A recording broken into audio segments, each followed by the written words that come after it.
Hello everyone and welcome to Discover China. I'm your host Su Yuting, live from Beijing. We're now at Forbidden City to wish you a very happy and prosperous New Year.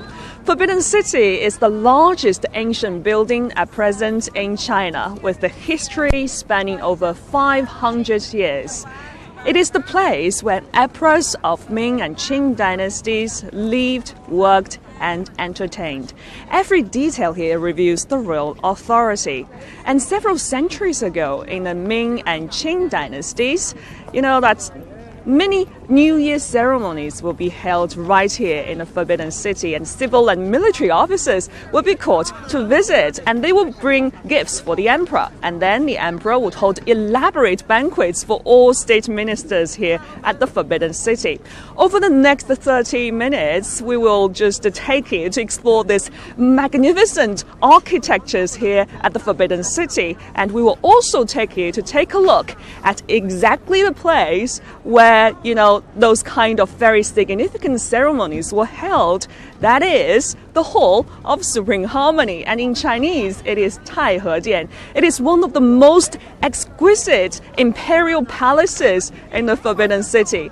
And also during our live show, Facebook live show, your comments will be very welcome, and we will ask you 3 questions about the Forbidden City, and the first to answer correctly will win a prize, and we will show you how much the prize will be. That the first question you answer correctly will get $25 Amazon gift card, and the second will get the $50 Amazon gift card. For the third, there will be $75 Amazon gift card. That's really quite big bonus. So even myself want to answer the question, and we will take a look. Wow, okay, you are very interested in our Facebook live show, and yes, I want to say that if you are interested in our Facebook live show on Discover China, you can share this video link with your friends, and you can also give us a like this, thumbs up, and also leave your comments and even ask a question. I will be very looking forward to hearing from you. Okay, I just hold this cell phone, and I see lots of friends are very interested in our comments. I will just take a look at the comments. Terry, where are you come from? Okay, you can't wait to see at this live. And also Nina Lee said, I've been there, it's great. Okay, you have been here, so this time I will just take you to provide you more details about the Forbidden City. And also, Jessica, I was there before, I love it. Thank you very much. You have been here before and you love it.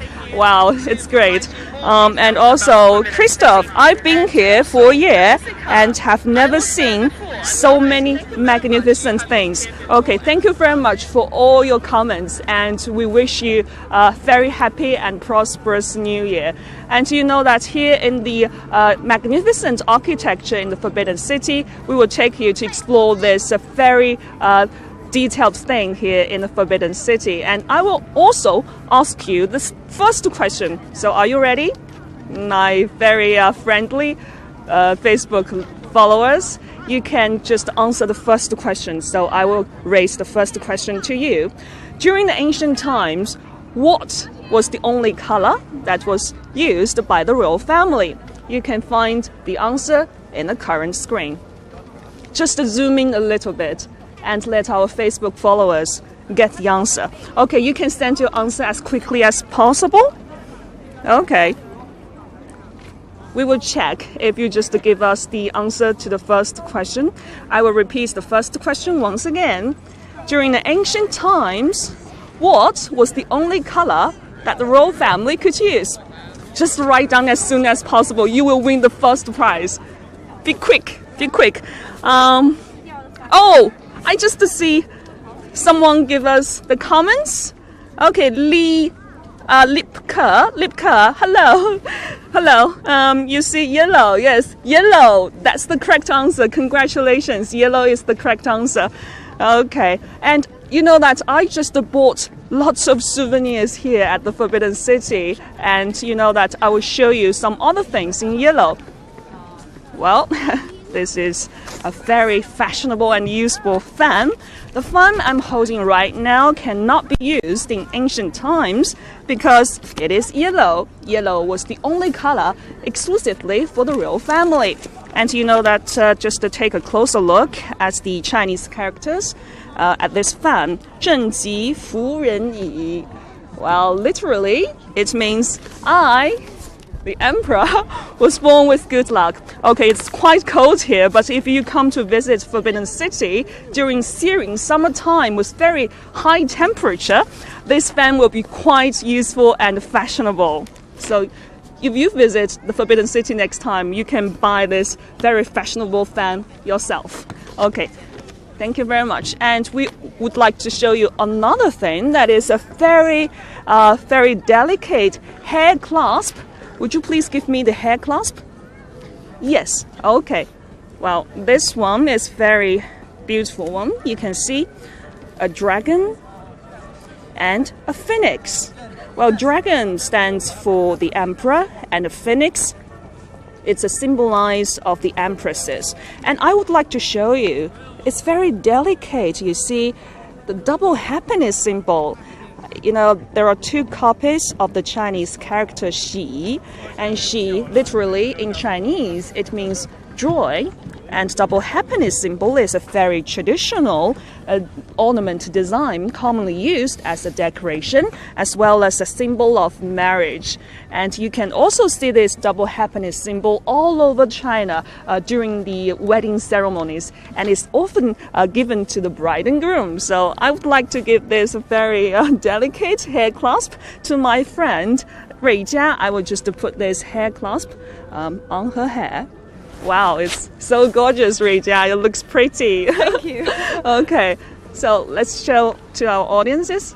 Well, yes, it's a very delicate design, this ornament. So maybe next time if you visit the Forbidden City, you can also buy this very delicate hair clasp yourself. So Ruijia, could you please say hello to the audiences and give, very traditional gesture like this? Hello and Okay. goodbye. Okay, thank you very much, Ruijia. Okay, this body language means hello, thank you, and welcome to Forbidden City. Okay, and I would like to show you another thing. We have already put it inside. You see, that is a T-shirt. So the fan, the T-shirt, and also hair clasp are all the very popular products sold here at the Palace Museum in this Forbidden City. And you know that the Forbidden City used to be functioned as the political center here, but now it's transformed into a very delicate design architecture and is open to the public. And you know that it's very significant for us to take it to explore the Forbidden City. So let's just take a closer look at the Forbidden City, and I will show you more details. Let's go upstairs.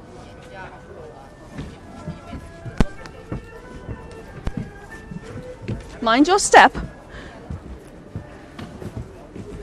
Well, you see that this morning, it's a little bit cold in the early morning, but huge crowds of people just coming to the Forbidden City. They just want to take a glimpse of the magnificent architecture here. And you know that the museum is located in the heart of Beijing, and it's called City in a City. Why? Because in ancient times, the Forbidden City is not allowed to be opened to the ordinary people. And you know that this place just implemented street access during the ancient times. But now the Forbidden City is just unveiled and ordinary people can take a visit.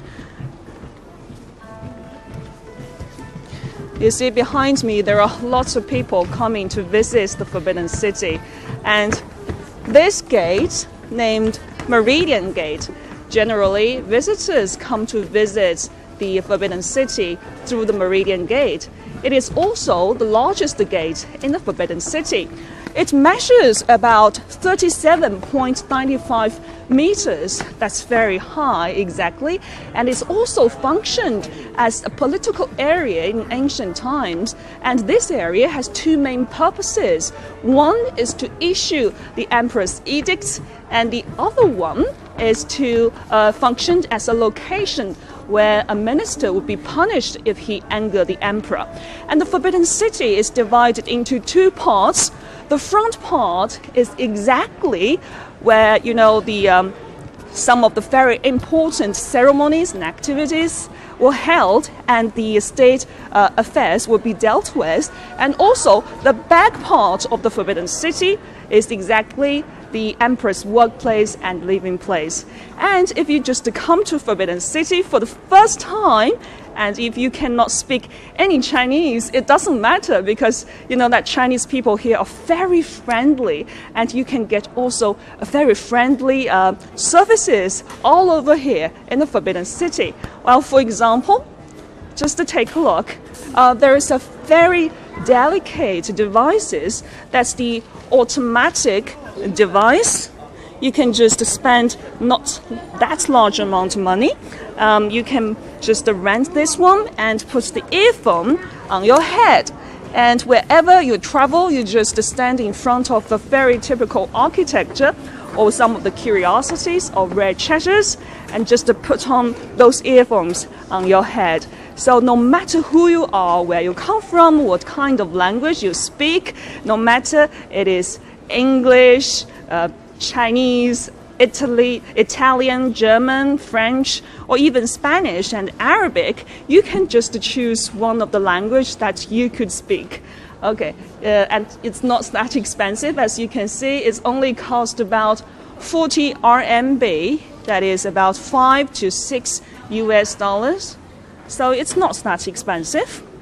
And I would like to also show you the most solemn part in the Forbidden City. That is the Hall of Supreme Harmony. Well, Supreme Harmony is a very important place here in the Forbidden City. As you can see that during the ancient times in Ming and Qing dynasties, 24 emperors would hold very grand ceremonies here in the Hall of Supreme Harmony. And those grand ceremonies, including wedding ceremonies, ascending throne, or conferring the title of nobility on empresses, and also appointing a general to go to the battle. And you know that during the ancient times, it is also very significant for the emperors and the ministers to discuss some of the very detailed things here in the Forbidden City. And when it comes to the very significant three traditional Chinese festivals, New Year, and also that there are the Emperor's birthday, and also the winter solstice. Those kind of three big festivals will be held here in the Hall of Supreme Harmony. And the ministers would just give some of the gifts to the emperor, and emperor would just hold elaborate banquets for all the state ministers here in the Forbidden City. So we will just take here to have a very closer look at the Hall of Supreme Harmony. So mind your step and follow me.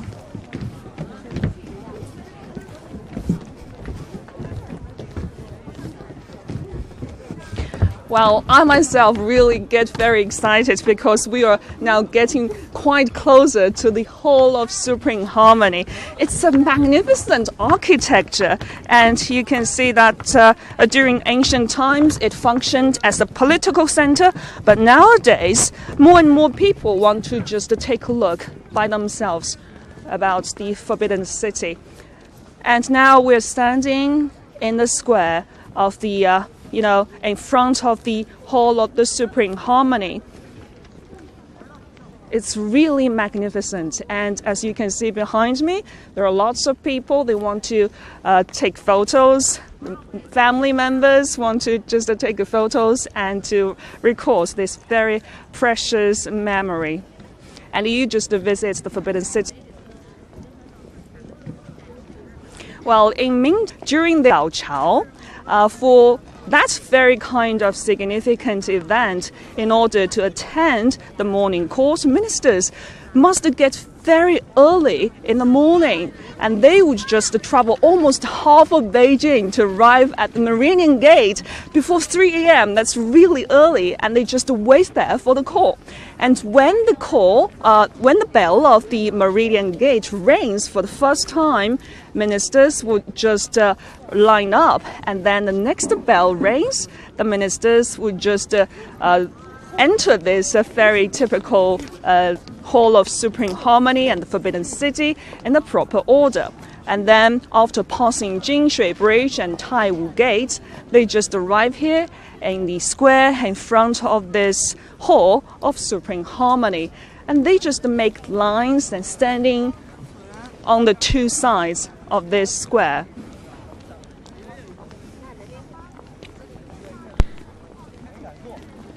And you know that in ancient times, this place is very important and functioned as a political center.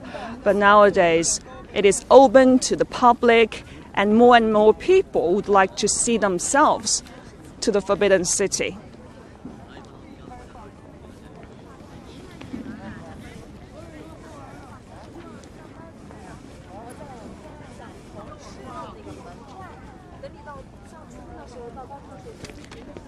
So wherever you come from, you can just recognize the face from them. And nowadays, the Forbidden City is cherished not only by the Chinese people, but also extremely popular among foreign visitors. And you know that according to a report released in the end of last year, it shows that the Forbidden City boasts around 16 million visitors annually. So that's really a new record, and the number just break a new record and reach a new high.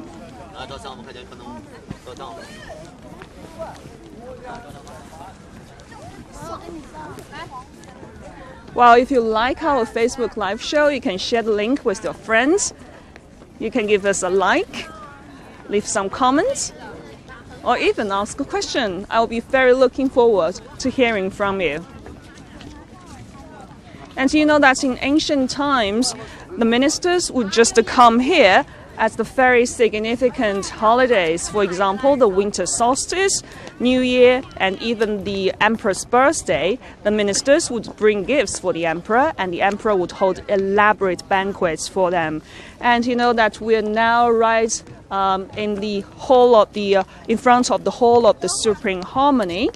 And this place is a very significant place because during ancient times, the emperors would just hold discuss some of the state affairs with the ministers, and the ministers would just discuss those kind of state affairs with the emperors. So it's very significant for the emperors and ministers to discuss those kind of things.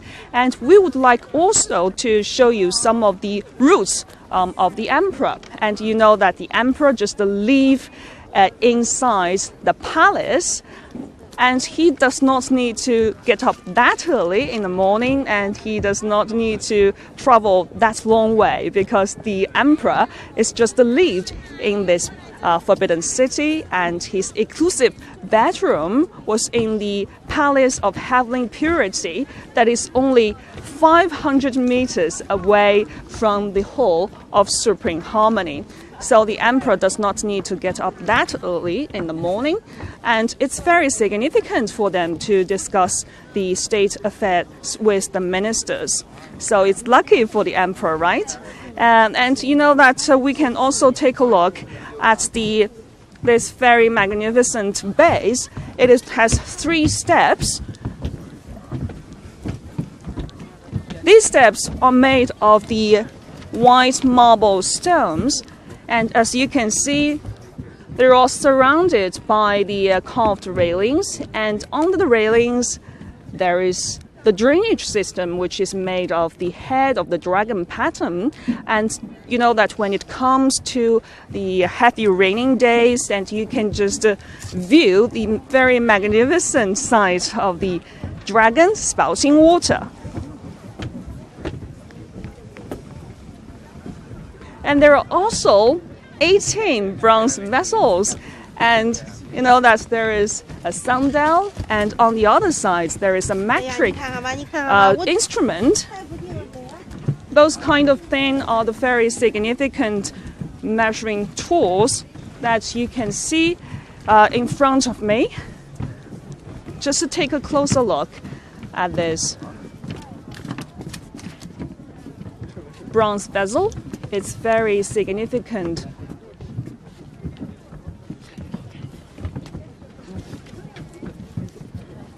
So this kind of bronze vessels is used to honor the ancestors. Let's go upstairs.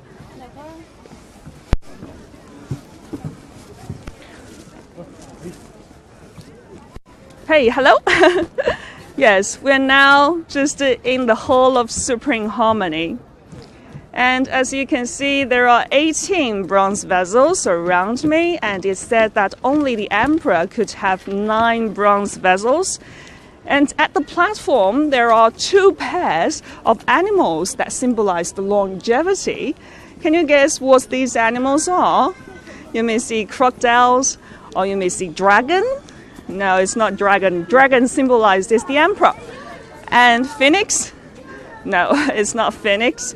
Phoenix symbolized empress. Okay, I will show you the answer. It's turtle.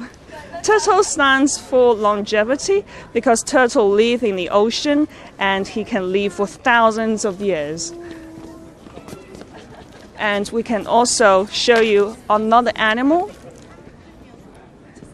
Yes, it's crane. It's very elegant bird. Crane stands for longevity. You can see this very elegant bird, crane. And we will also show you this sundial. Well, this sundial is a very significant thing because it's functioned as a clock in ancient times. And in summer, we just used on 2 sides. In summer, in north, and also in winter, we will use the south. So we will show you more details about this sundial, and I would like to invite you a very, distinguished guest. Oh, thank you. Yes, she is Meng Ying, and Meng Ying is enthusiast in studying the palace. Yes. So could you please say hello to our audiences? Yeah, hello everybody. My name is Meng Ying, and it's so nice to meet you here. Okay, Yeah.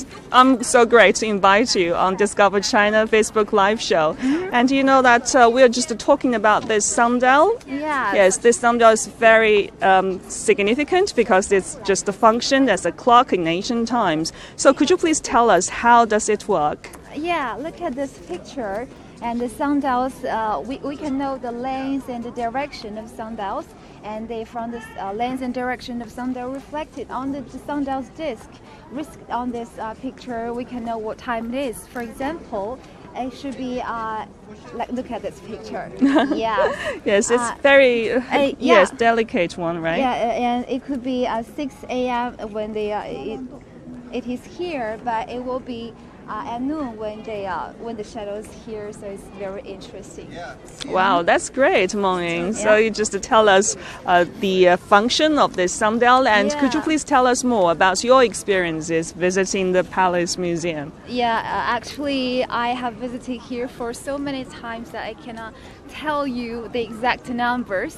And I really like this kind of personal experience because I can dig into the like the traditional Chinese culture. And as we all know, the Palace Museum, the Forbidden City, is a very, very important cultural symbol for the Asian China. Mm-hmm. And we can learn a lot, not only about the culture, but also about the history and so on, things like that. It's a very brilliant experience to learn more about the palace, these kind of brilliant things. Yes, you know that this magnificent place is very significant, and you know that I just travel a long way from the Meridian Gate to the Hall of Supreme Harmony, and I noticed that because you know that in ancient times when the ministers get up very early in the morning and to attend the significant event, they just discuss some of the details